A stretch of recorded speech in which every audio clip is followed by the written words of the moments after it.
भूतों की डरावनी कहानी, शापित पेड़। यह कहानी उत्तराखंड के एक छोटे से गांव की है, जो घने जंगलों से घिरा हुआ था। गांव के पास ही एक पुराना पीपल का पेड़ था, जिसके बारे में गांव वालों का कहना था कि वह शापित है। कोई भी उस पेड़ के पास रात को नहीं जाता था। कहते हैं, वहां भूत प्रेतों का वास था। घटना की शुरुआत। एक दिन शहर से आए तीन दोस्त राहुल, संजय और अली गांव घूमने आए। उन्होंने गांव वालों की बातें सुनी, लेकिन उसे अंधविश्वास मानकर हंसने लगे। उन्होंने फैसला किया कि वे रात को उस शापित पेड़ के पास जाकर देखेंगे कि सच में वहां कुछ है या नहीं। रात का समय। रात के ठीक 12 बजे तीनों दोस्त टॉर्च लेकर उस पेड़ के पास पहुंच गए। पहले तो सब कुछ सामान्य लगा, लेकिन जैसे ही उन्होंने पेड़ को छुआ, तेज हवाएं चलने लगी। ठंडी हवा से शरीर कांपने लगा और अचानक टॉर्च की लाइट बंद हो गई। डरावना अनुभव। अंधेरे में एक अजीब सी आवाज आई, जैसे कोई औरत रो रही हो। फिर एक सफेद साया दिखाई दिया, जो धीरे धीरे पेड़ के पीछे से निकला और उनके पास आने लगा। अली डर के मारे बेहोश हो गया। संजय भागने लगा, लेकिन उसके पैर जमीन से चिपक गए। राहुल ने हिम्मत कर पेड़ के नीचे मिट्टी से कुछ खोदना शुरू किया।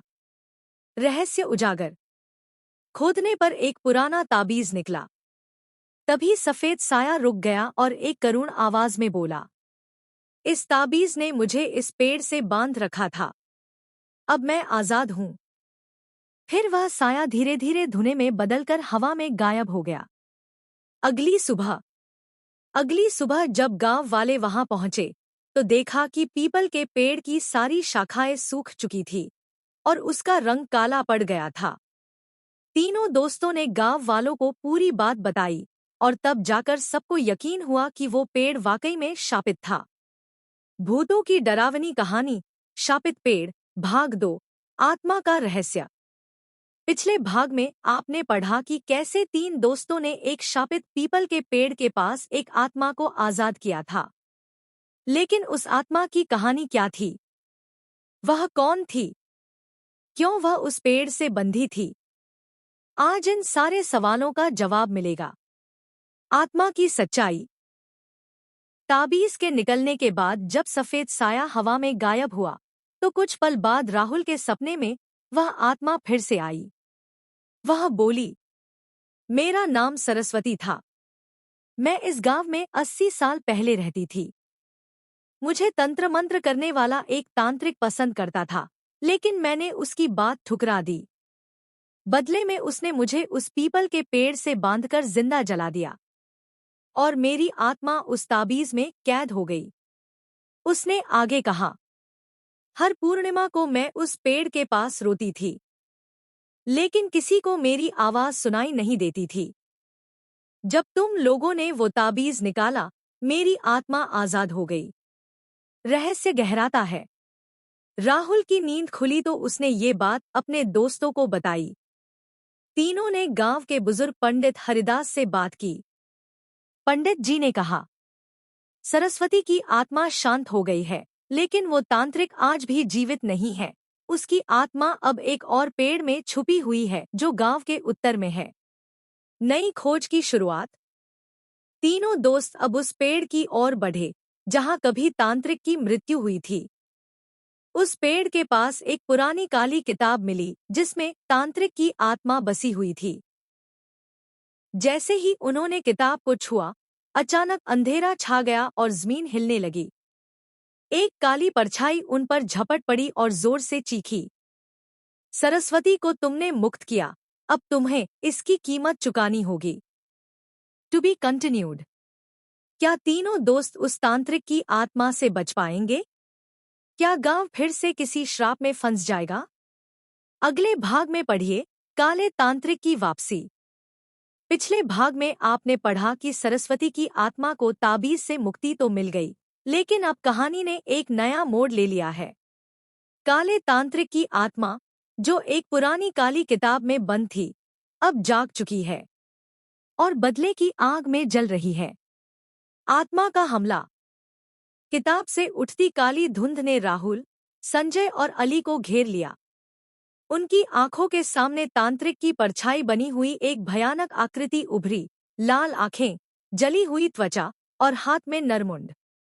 उसने डरावनी आवाज में कहा, तुमने मेरी बंदी को मुक्त किया, अब तुम्हारी आत्माएं मेरी होंगी। अली चीख पड़ा और किताब को जमीन पर पटक दिया। तभी वह किताब हवा में उड़ गई और अपने आप खुलने लगी। मंत्र अपने आप पढ़े जाने लगे। पंडित हरिदास की आखिरी मदद। तीनों किसी तरह वहां से भागे और फिर से पंडित हरिदास के पास पहुंचे। पंडित जी ने गंभीर स्वर में कहा, अब समय बहुत कम है। तांत्रिक की आत्मा को रोकने का बस एक ही तरीका है, उसकी काली किताब को उसी स्थान पर जलाना जहां उसकी मृत्यु हुई थी। लेकिन वह स्थान अब एक वीरान कुआं है, जिसे लोग कालकूप कहते हैं। कालकूप की ओर।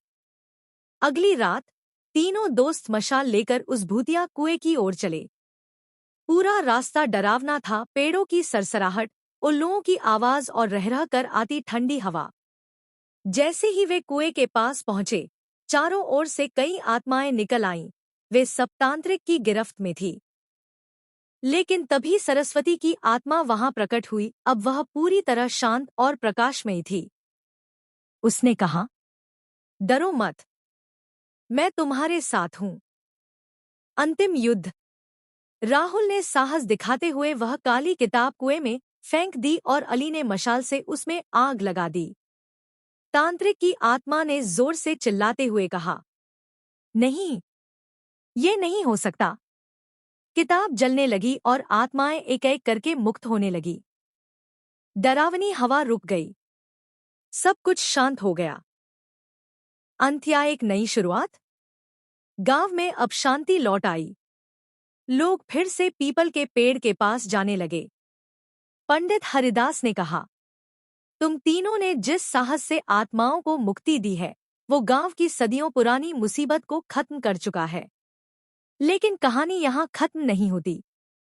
एक बच्चा उस जले हुए कुएं के पास खेल रहा था। अचानक उसे मिट्टी में काली राख से ढकी एक अंगूठी मिली। अंगूठी पर लिखा था, मंत्र अधूरा है। पिछले भाग में हमने देखा कि काले तांत्रिक की आत्मा को काली किताब जलाकर नष्ट कर दिया गया। लेकिन कहानी वहीं खत्म नहीं हुई। अब शुरू होती है एक नई डरावनी यात्रा, जो पहले से भी ज्यादा खतरनाक है। एक मासूम की गलती। गांव का 9 साल का बच्चा गोपाल कुएं के पास खेल रहा था। तभी उसकी नजर काली राख में छुपी एक अंगूठी पर पड़ी।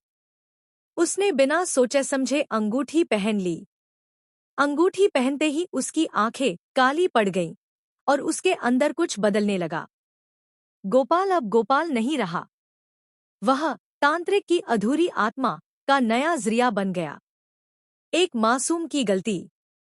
गांव का 9 साल का बच्चा गोपाल कुएं के पास खेल रहा था। तभी उसकी नजर काली राख में छुपी एक अंगूठी पर पड़ी। उसने बिना सोचे समझे अंगूठी पहन ली।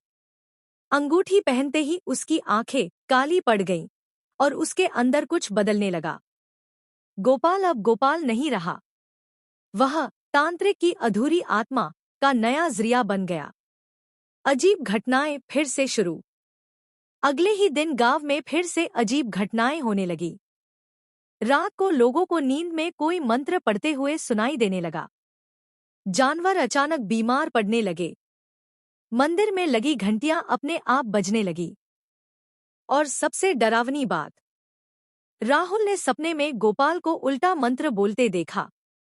अजीब घटनाएं फिर से शुरू। अगले ही दिन गांव में फिर से अजीब घटनाएं होने लगी। रात को लोगों को नींद में कोई मंत्र पढ़ते हुए सुनाई देने लगा। जानवर अचानक बीमार पड़ने लगे। मंदिर में लगी घंटियां अपने आप बजने लगी। और सबसे डरावनी बात, राहुल ने सपने में गोपाल को उल्टा मंत्र बोलते देखा। राहुल को समझ आ गया कि खतरा अभी पूरी तरह टला नहीं है। अंतिम रहस्य का खुलासा। पंडित हरिदास ने एक प्राचीन ग्रंथ निकाला, जिसमें लिखा था, यदि तांत्रिक की अंगूठी दोबारा किसी मासूम द्वारा पहन ली जाए तो अधूरा मंत्र उसे एक जीवित माध्यम बना देगा और फिर उसे केवल शुद्ध मंत्र और पवित्र अग्नि से ही मुक्त किया जा सकता है। अंतिम अनुष्ठान की तैयारी। राहुल, संजय और अली ने तय किया कि अब और देर नहीं करनी चाहिए। उन्होंने गांव के श्मशान घाट में एक विशेष यज्ञ की तैयारी की, जहां गोपाल को शुद्ध मंत्रों से मुक्त किया जा सकता था। लेकिन गोपाल अब पूरी तरह तांत्रिक की छाया में था। जैसे ही वे उसे यज्ञ के पास लाए, वह जोर से चिल्लाया, मैं लौट आया हूं। अब मुझे कोई नहीं रोक सकता। आत्माओं की वापसी। शुद्ध मंत्रों के उच्चारण से एक बार फिर सरस्वती की आत्मा प्रकट हुई। उसने कहा, इस बार केवल मंत्र नहीं, बलिदान भी चाहिए। राहुल ने बिना झिझक आगे बढ़ते हुए कहा, अगर मेरी जान देकर गोपाल बच सकता है तो मैं तैयार हूं। सरस्वती मुस्कराई। उसने कहा, बलिदान की भावना ही सबसे बड़ा मंत्र है। और तभी एक तेज प्रकाश हुआ। अंगूठी गोपाल की उंगली से निकलकर जल उठी। गोपाल जोर से चीखकर जमीन पर गिर पड़ा और तांत्रिक की आत्मा हमेशा के लिए नष्ट हो गई। कहानी का अंत। गांव में फिर कभी कोई अजीब घटना नहीं हुई। राहुल, संजय और अली गांव के रक्षक बन गए। पंडित हरिदास ने आखिरी बात कही, जिस दिन कोई फिर से अधूरे ज्ञान के साथ ताकत को छेड़ेगा, वह बुराई नए रूप में लौटेगी। यह था शापित पेड़ की आत्माओं का अंतिम भाग।